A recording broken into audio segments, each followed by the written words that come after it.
Bharatiya Janata party के east Delhi के सांसद गौतम गंभीर जी ने ट्वीट करके कहा है कि वो राजनीतिक जीवन से संन्यास लेना चाहते हैं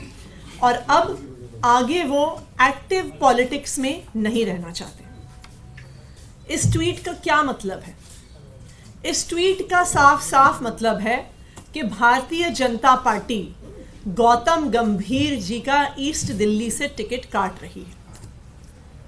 भारतीय जनता पार्टी का अब ये ट्रेंड बन गया है। वो क्या ट्रेंड है कि पहले भारतीय जनता पार्टी किसी को भी कैंडिडेट बना देती है, उसकी योग्यता नहीं देखती, उसकी जनता के काम करने के प्रति कमिटमेंट को नहीं देखती, चाहे वो भारतीय जनता पार्टी के सांसद हो, चाहे वो भारतीय जनता पार्टी के विधायक हो, चाहे वो भारतीय जनता पार्टी के पार्षद हो, ऊपर से लेके नीचे तक भारतीय जनता पार्टी का कोई भी चुना हुआ प्रतिनिधि अपने इलाके की जनता में ना तो नजर आता है ना कोई काम करता है। मैं जानना चाहती हूं कि पिछले 5 साल से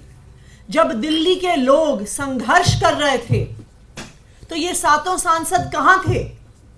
जब पिछले 5 साल से एक के बाद एक कोई एलजी आके दिल्ली की सरकार के काम रोक रहा है, दिल्ली वालों को सुविधाएं मिलने से रोक रहा है,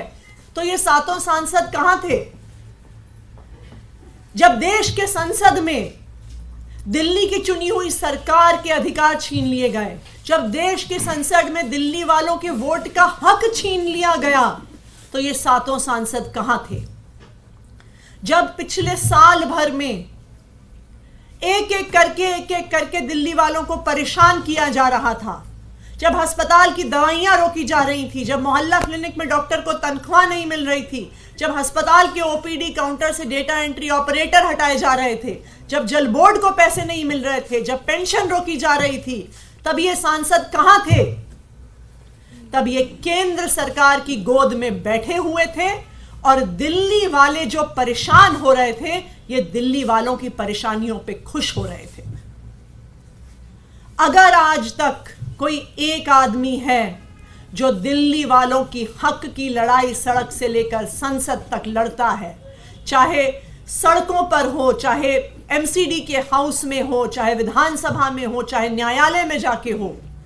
दिल्ली वालों की हक की लड़ाई सिर्फ अरविंद केजरीवाल लड़ता है और कोई नहीं लड़ता।